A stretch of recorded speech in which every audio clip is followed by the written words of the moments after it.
ya kuhusiana na mada hii, ukosefu wa ajira na ujasiriamali.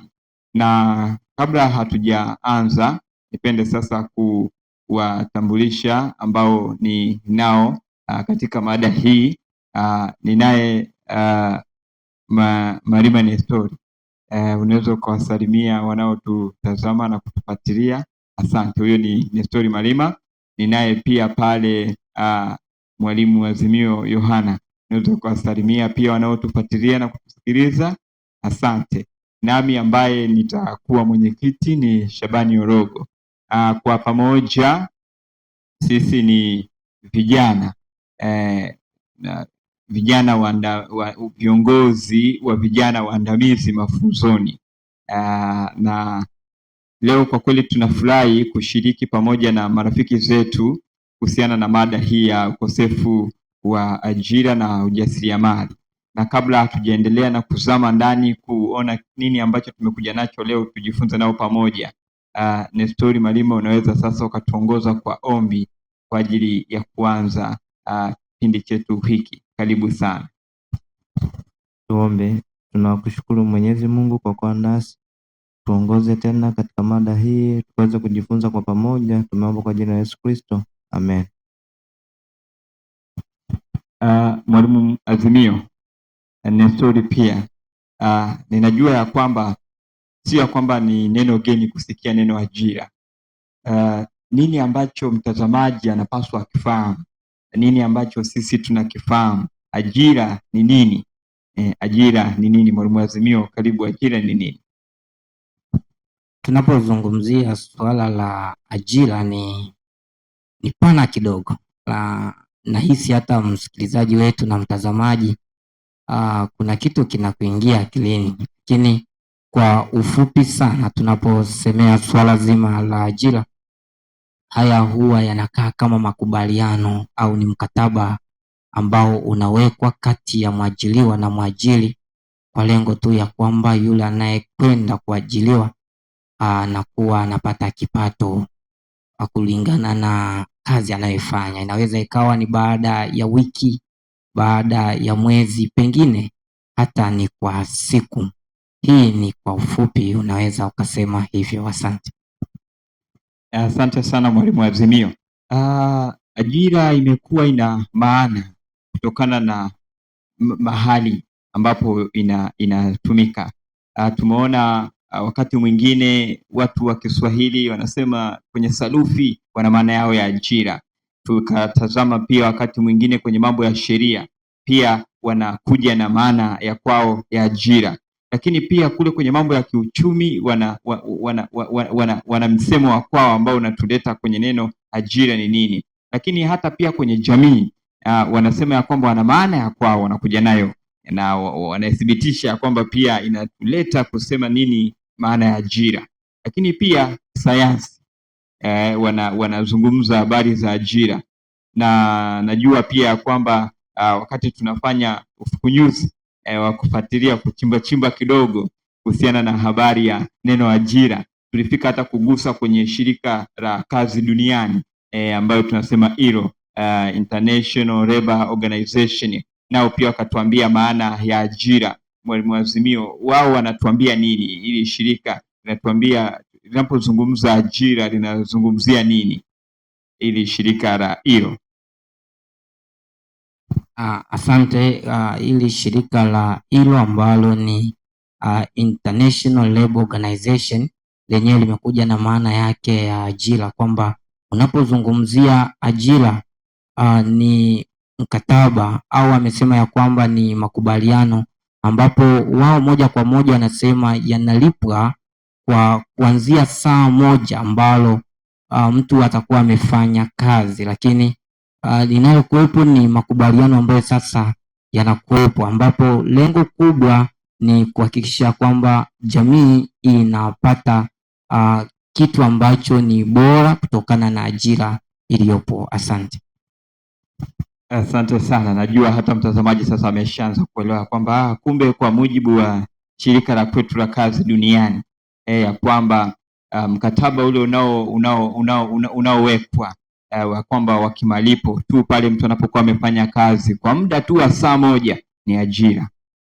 Na sasa anaanza kupata picha kwamba mara ngapi kaajiriwa na vitu vingine, na sasa anapokuwa anapata hiyo picha ndio tukamleta kwenye wazo tu la kiujumla la uelewa ya kwamba tunapozungumzia pia ajira tunasema ni kazi au shughuli anayofanya mtu kwa lengo la kupata kipato.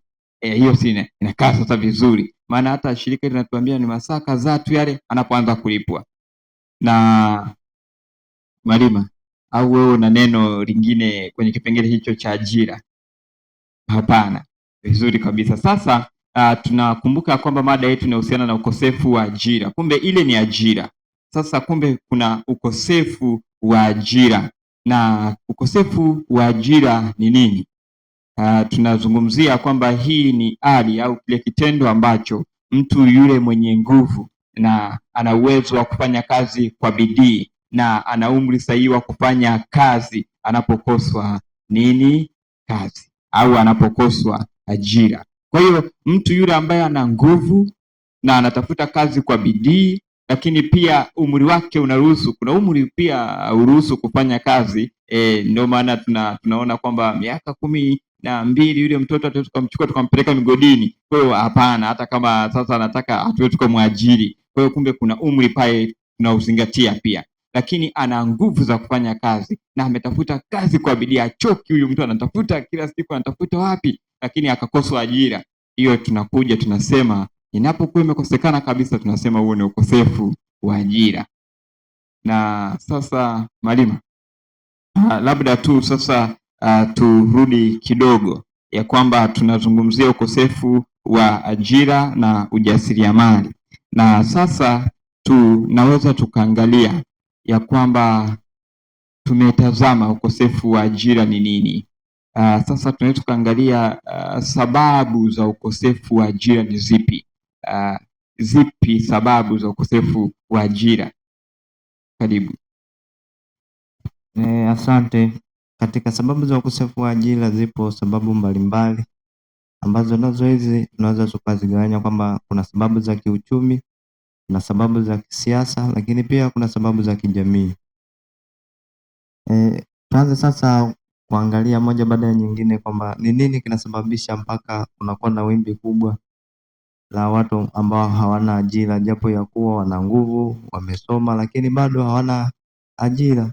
Sasa tuangalie kwamba sababu ya kwanza ni kwamba kuna ongezeko la watu wengi ili hali rasilimali ni chache, kwamba watu wanakuwa wengi lakini rasilimali za kuwatosheleza wale watu ni chache ukilinganisha na watu.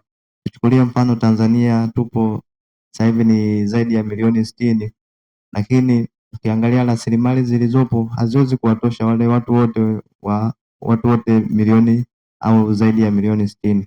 Sasa hii nayo inakuwa changamoto, hata kama zikigawanywa basi kunakuwa na watu wanapata, lakini kuna sehemu lazima tu watu hawatahusishwa. Kwa sababu ya nini? Watu ni wengi, rasilimali ni chache.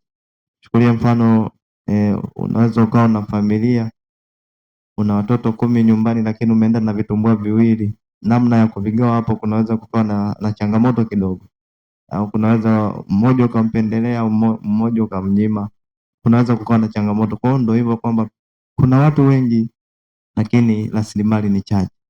Lakini jambo lingine ni kwamba ukosefu wa ajira unasababishwa na maendeleo ya teknolojia. Ni kweli teknolojia imekuwa ni nzuri sana katika maisha yetu ya kiuchumi pia na kijamii, imefanya dunia kuwa kama kijiji. Lakini sasa tukija kwenye upande wa ajira, tunasema kwamba teknolojia imechukua sehemu ambayo binadamu walikuwa wanafanya kazi, teknolojia imechukua hiyo.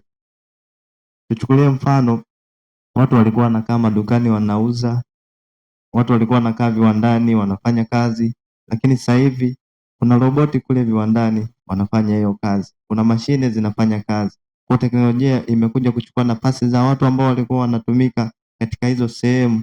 Sasa teknolojia ndo imechukua hizo nafasi, ndo inatumika. Sasa watu waliokuwa wanatumika hizo sehemu sasa wanaondolewa tena, hawahitajiki tena katika hilo eneo.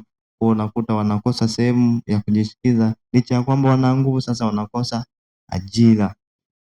Hili la teknolojia sio leo tukirudi nyuma katika mapinduzi ya viwanda, kama umesoma historia unajua kabisa ile miaka ya 1780 ngapi mpaka 1850, mapinduzi ya viwanda pia yalileta mkanganyiko huu wa kukosekana kwa ajira huko nchini Uingereza, mpaka kusababisha na wanaita working class movement, au wafanyakazi wakataka kama mgomo. Kwa nini mashine? Sasa wao wakawa wanailaumu teknolojia kwamba imekuja kuchukua nafasi zao katika ajira zao. Sasa tunaona kwamba teknolojia ni kweli ni nzuri, lakini katika upande wa ajira imechukua nafasi kubwa ya watu ambao inatakiwa wafanye kazi, lakini sasa hawawezi kwa sababu teknolojia imeshika hatamu au imeshika nafasi za hao watu.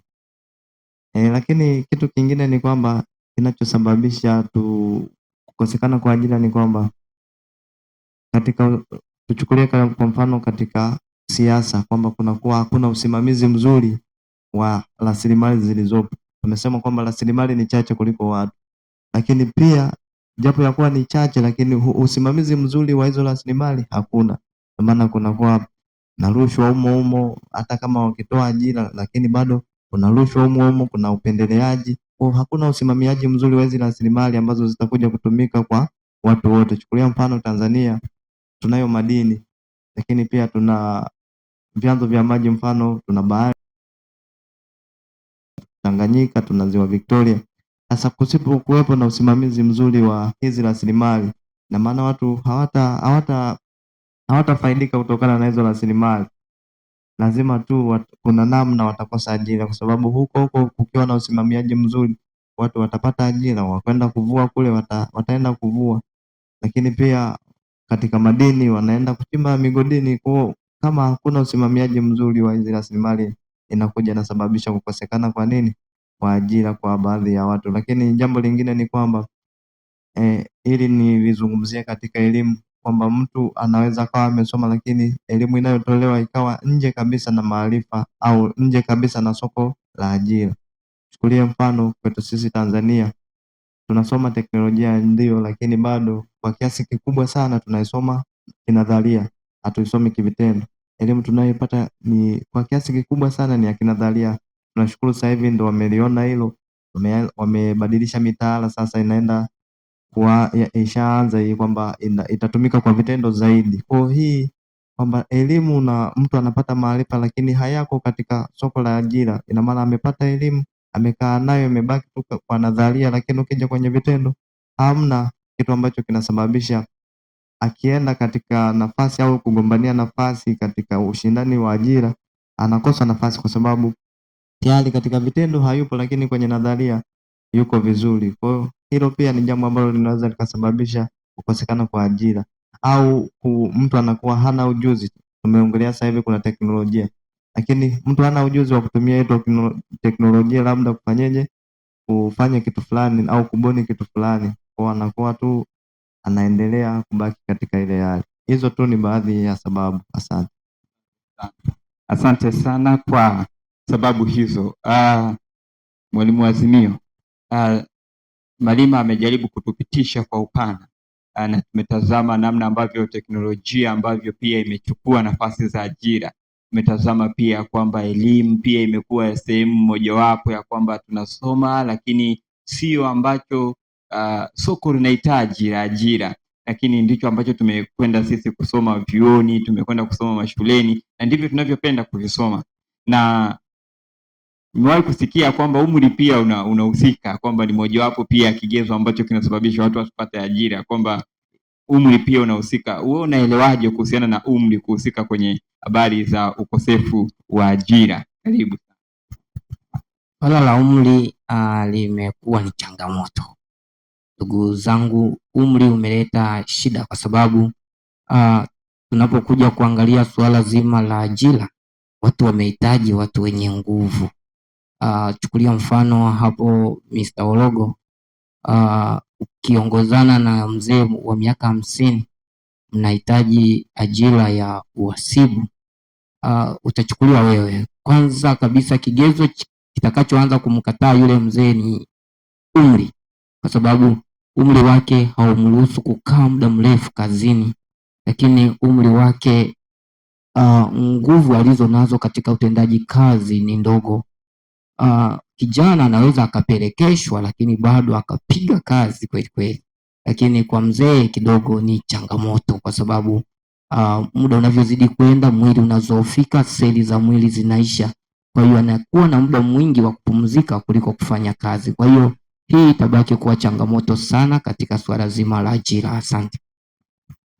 Asante sana. Kumbe umri pia umeingia kwa huo mfumo. Na tunatazama pia hata wakati mwingine kwenye nilikuwa najiuliza sana umri inakuwaje, lakini pia kwenye maombi ya vitu mbalimbali, hata tu ajira zinazotolewa na serikali, zipo baadhi ya ajira zina limit umri, nasema miaka fulani tu ndio tunawahitaji wawe mahali hapa na hawa wengine hatuwahitaji. Na sasa tulikuwa tunaangalia habari za nini kinachosababisha ukosefu wa ajira. Ndio tulikuwa tunatazama vitu vinavyosababisha kwa nini kuna ukosefu wa ajira. Na sasa tumkumbushe pia mtazamaji anayetufuatilia ya kwamba tupo kwenye mada ambayo inahusiana na ukosefu wa ajira pamoja na ujasiriamali. Na sasa tumeangalia nini kinasababisha ukosefu wa ajira. Sasa tuone nini hasara za ukosefu huu wa ajira, maana tumeona sababu. Sasa nini hasara ambazo zinatokea pale ambapo tunapokuwa hatuna ajira? Mwalimu Azimio, nikukaribisha. Asante. Tunapokuja kuangalia sasa hasara za ukosefu wa ajira, kubwa hasara zipo na ni nyingi, hasa katika jamii hii ya leo ambayo imekuwa na wasomi wengi lakini ajira zinaonekana kukosekana, watu wenye nguvu lakini bado ajira inaonekana changamoto, tena wenye afya. Sasa hasara zake ni zipi? Namba moja, tunaona jamii inapoteza matumaini.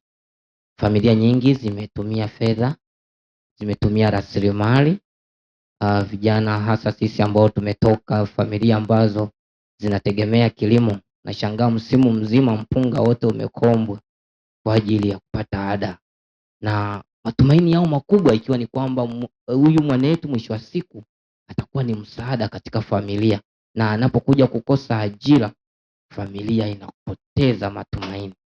Inapopoteza matumaini sasa ndipo tunaingia katika changamoto ya hawa wazee wetu kuingia katika magonjwa hasa ya kisukari, pressure, kwa sababu ya kuwa na msongo wa mawazo. Amesomesha watoto 10 tena kwa taabu, hajajenga nyumba, lakini mwisho wa siku anakuja kushuhudia hakuna ajira na msaada wake unakuwa ni mdogo. Kwa hiyo kila alichokuwa nakitegemea hakioni tena.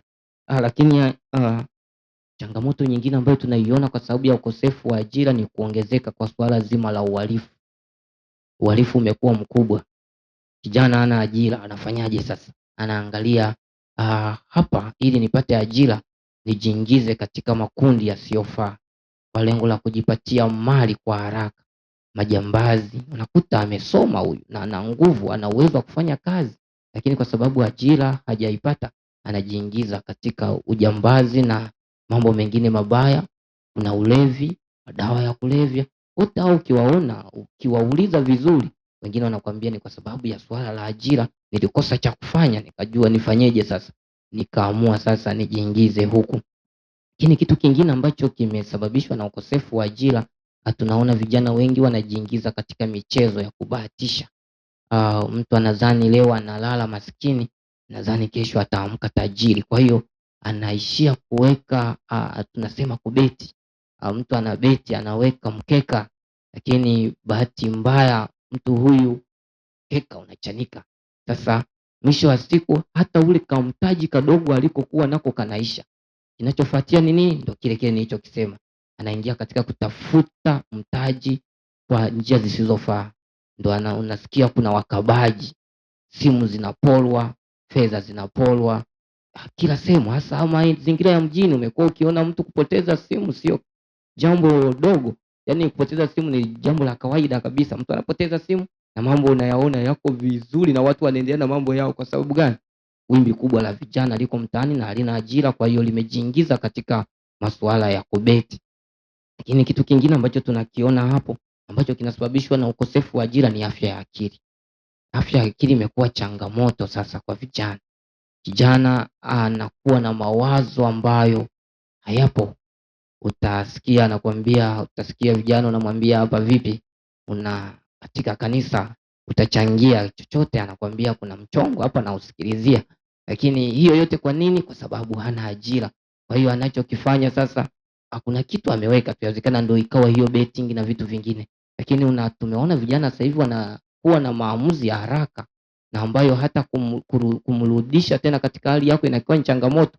Kijana akishakwambia kwamba staki na staki, hata kama jambo analolikusudia kulifanya alifai, anadhani kwamba ndivyo inavyotakiwa. Kwa nini? Kwa sababu ya ukosefu wa ajira. Lakini pia tunaangalia kwa sababu kijana kuna leti ambaye anafikia umri sasa anahitaji apate familia. Lakini kwa sababu ya ukosefu wa ajira kijana anashindwa kuwa na familia. Lakini kwa sababu miili yetu imeumbwa katika hali ya kuwa na mwenzi, unashtukia kijana huyu ana mtoto. Sasa kijana umepata mtoto, umempateje? Ni kwa sababu katika mazingira hana ajira na mwili unahitaji, anafanya hivyo. Na mwisho wa siku anashindwa kumhudumia yule mtoto, na inapelekea kuongezeka kwa wimbi la watoto wa mitaani. Utakuwa unaona watoto sasa hivi vituo vya watoto yatima vinaongeza watoto. Kwa sababu gani? Kuna kijana hapa ambaye hana ajira, ambaye tayari ameshasababisha watoto. Lakini pia tunakuja kuangalia katika suala zima kwamba ukosefu huu wa ajira umesababisha wimbi la umaskini wa taifa. Vijana wanalalamika. Vijana unakuta kijana amemaliza chuo lakini ana miaka mitano hana chochote. Umaskini umemkumba, hana cha kufanya, aende wapi? Anabaki tu ameduaa kama alivyo. Kwa hiyo kitu hiki kinapelekea wimbi la umaskini. Unakuta taifa lina watu wengi tena wenye nguvu, lakini kwa sababu hawana ajira, wimbi la umaskini linakuwa linaongezeka. Lakini kitu ambacho pia kimekuwa ni changamoto na imekuwa ni hasara kubwa katika suala zima hili la ukosefu wa ajira, ni tunawaona vijana wadogo bado wapo shuleni sasa. Kuanzia primary, ukija sekondari, sekondari tunayo level, tunayo advance, tunavyo vyuo vya kati, tuna vyuo vikuu. Lakini unashtukia tu kijana anaacha shule, unamuuliza kwa nini? Anakwambia nina kakangu amemaliza chuo miaka mitatu, sasa hivi hana ajira, mimi ninasoma nikitafuta nini? Sasa kijana unashangaa hataki tena shule, anasema ajiingize katika kutafuta fedha. Kwa hiyo anaona kabisa kusoma ni kupoteza muda. Kwa hiyo imepelekea kuwapoteza watoto wengi mashuleni kwa sababu ya kuona hakuna faida katika usomaji. Kwa uchache ndio hizo. Asante. Asante sana. Umezungumza ya kwamba mtu inatokea tu anaacha shule, anaacha chuo na anasema sasa nasoma nini wakati hakuna ajira. Na tunaona kuna msemo mmoja unapenda kutumika ya kwamba kaka yake yule ambaye anasema ya kwamba kakaangu ameacha anapigania tu remote na mdogo wake pale nyumbani kila siku akiamka asubuhi. Kwa hiyo baba hajui pa kwenda, kijana naye yuko pale nyumbani anapigania tu remote pale nyumbani.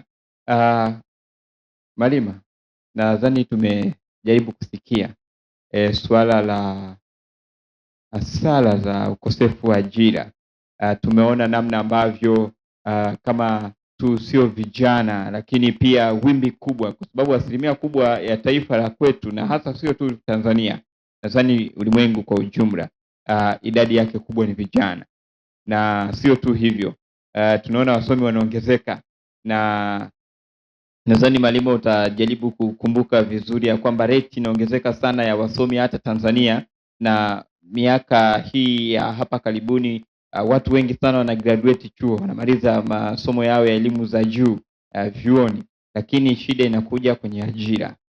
Na rafiki yetu amejaribu kutueleza kwa upana nini hasara nyingine ambayo unaifikiria inaweza ikawepo, ambayo pia msikilizaji ambaye anatusikiliza na kutufuatilia tunapojifunza pamoja naye mada hii nzuri ya ukosefu wa ajira na ujasiriamali aweze kuelewa kwamba kumbe hii pia ni hasara mojawapo ya ukosefu wa ajira. Unafikiri kuna hasara gani nyingine nje na ambazo rafiki yetu pale amezizungumza? Karibu.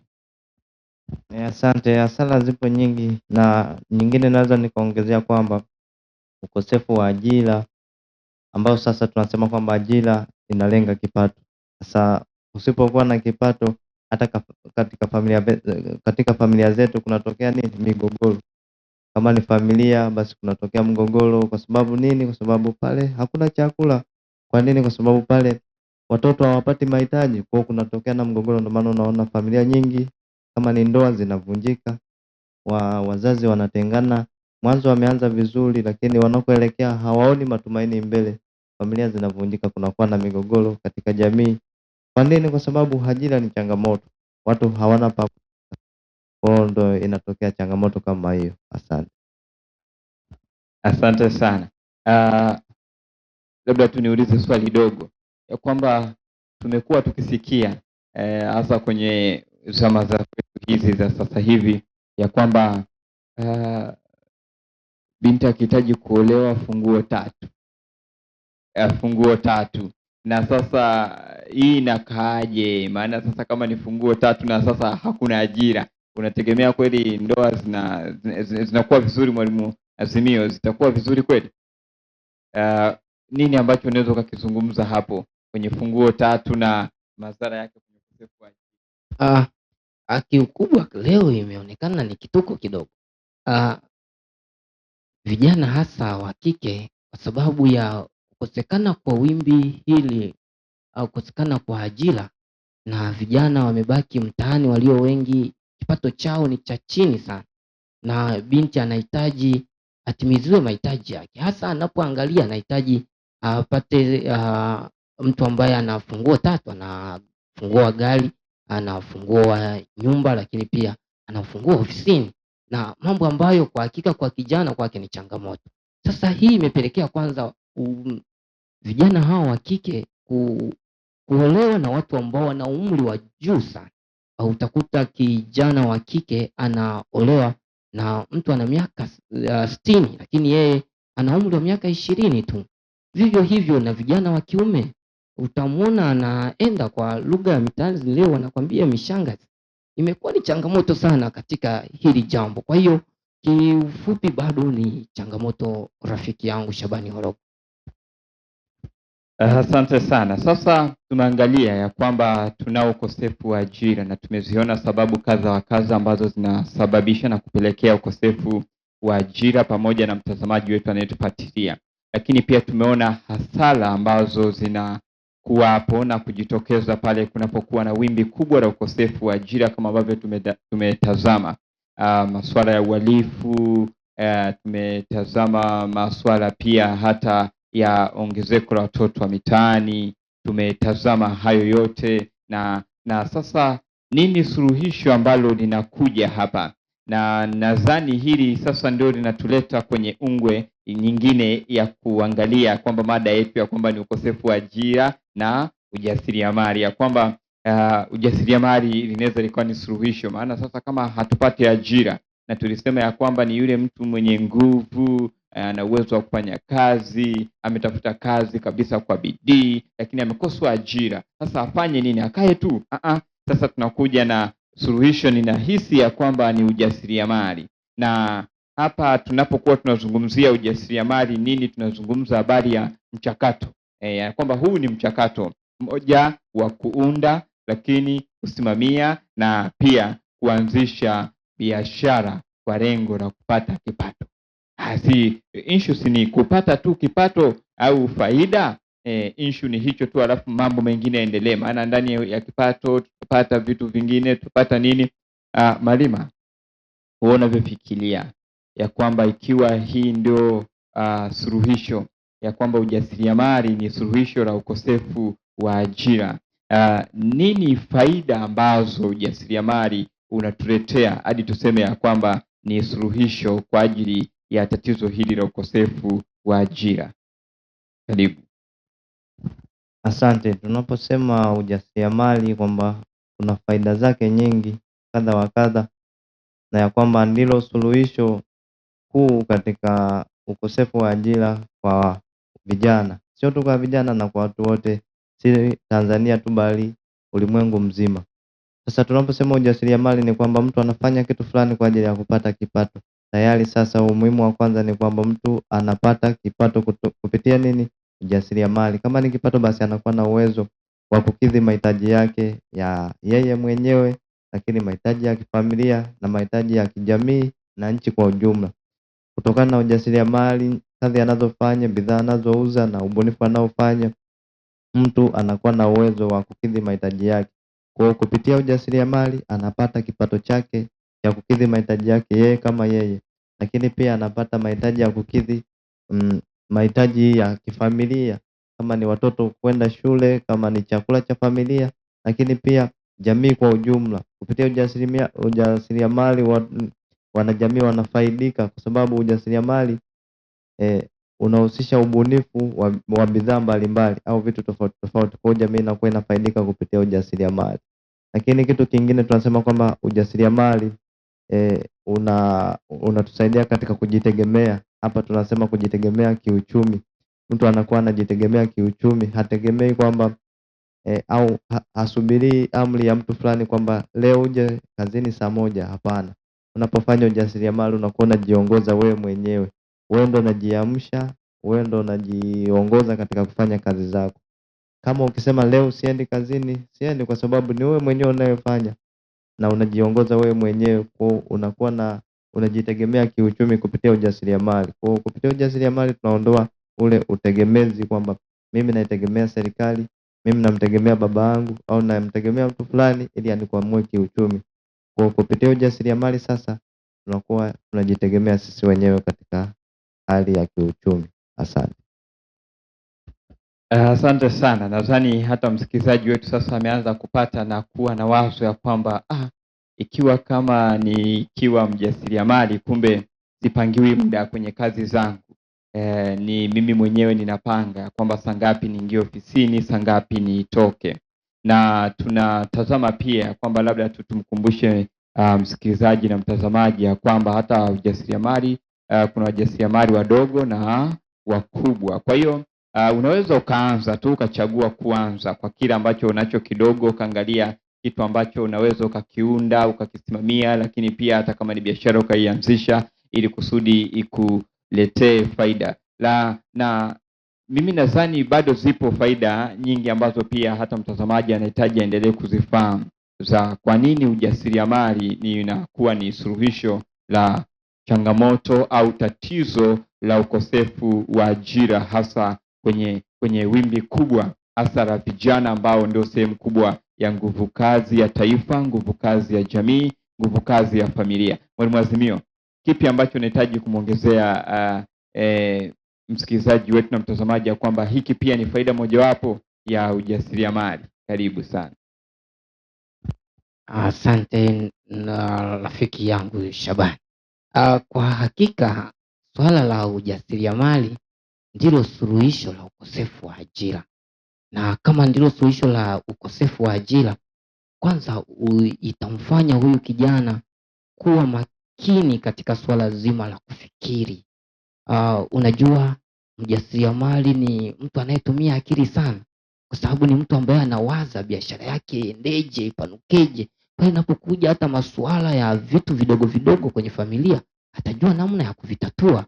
Yaani mtu huyu atakuwa tunasema ni mbunifu, kwa sababu sasa anaweka mambo katika uzuri wake. Lakini rafiki, niliwaza kitu kidogo hapa, ya kwamba tulizungumzia ujasiriamali, lakini huyo mtu anawezaje akaanza kuwa mjasiriamali?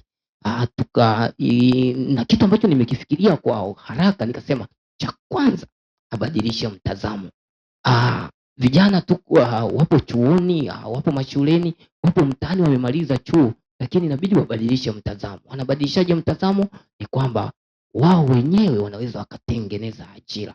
Kwa hiyo hilo wazo tu litamfanya afocus katika kutengeneza ajira yake mwenyewe, lakini anaweza akawaza tena, tatoa wapi mtaji? Kile alichonacho mkononi anaweza akaanza nacho. Na hapa anaweza akafanyaje? Anaweza sasa akawatembelea hata wale watu ambao wamefanikiwa, wala nao waona, kama ni maduka, ni makampuni, ni vitu vingine, akapata ujuzi kutoka kwao. Wao walianzaje? Kile alichonacho anaweza akafanya kazi. Lakini kama akishindwa kabisa, naweza nikampendekezea jambo. ya kwamba ninajua hayuko peke yake. Hebu waungane wawili au watatu ambao wote wana wazo moja, wanapambana kupata kitu kinachofanana, afu waunganishe nguvu, wafanye jambo moja, na hapo itawafanya mwisho wa siku wanakuwa ni wajasiriamali wakubwa sana na ambao watakuwa ni tegemezi katika taifa hili. Asante. Asante sana, asante sana. Kweli umetukumbusha jambo la pekee ya kwamba moja ni mtazamo. Na tumeona ya kwamba wimbi kubwa pia limekuwa ni la wasomi. Wakati mwingine anaona sasa mimi nimesoma alafu tena niende kule nyumbani nikalime bustani. Mimi nimesoma alafu tena niende nikauze miwa sehemu fulani. Mimi nimesoma niende tena nikatengeneze labda uuzaji wa matunda au nilime nini. Kwa hiyo imekuwa ni shida nyingine, lakini umetukumbusha kwamba jambo la kwanza ni mtazamo ubadilike, kutoka kuchukua ile degree yako ya kwenye karatasi na kuirudisha kwenye uhalisia wa maisha, kwamba sasa ninakwenda kufanya kazi nyingine, maana mimi nimesoma kwa ajili ya kutatua matatizo kwenye jamii. Na sasa asante sana na ubarikiwe sana. Na labda tu tuwakumbushe watazamaji na wanaotufuatilia ya kwamba jambo lingine lolote ambalo tunalifanya, Biblia inatuambia vizuri tusizitegemee akili zetu wenyewe. Kwa hiyo hata kwenye kile kidogo ambacho unapanga kukianzisha, ninapanga kukianzisha, lazima Mungu ashirikishwe. Na hapa ndipo tunakuja tunasema huu ni mtazamo wa kanisa la Waadventista wa Sabato, ya kwamba kanisa la Waadventista wa Sabato lina mtazamo ya kwamba sasa kama vijana tusikae tuna kuriaria ya kwamba hakuna ajira. Hapana, inatupendekezea ujasiriamali. Na kanisa limeanza kuchukua hatua, na sio tu hivi sasa, tangu hapo nyuma limekuwa likichukua hatua.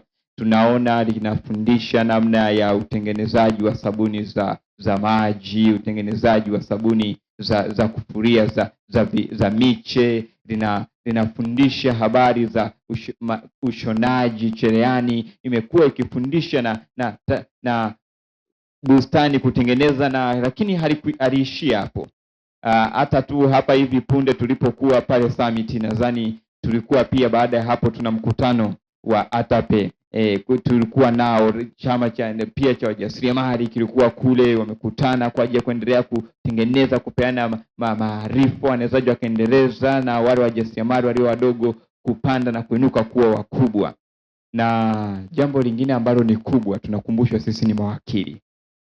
Biblia inatuambia mtu awaye yote asiudharau ujana wako. Kwa hiyo usikubali tu kijana pale mtaani unaonekana kila siku uko tu nyumbani, unaamka uko pale, na hatimaye sasa hadi wadogo zako wanakudharau. Kaka huyu vipi? Mtaani wanakudharau, huyu kijana mbona waovya hivi, anaga kazi ya kufanya?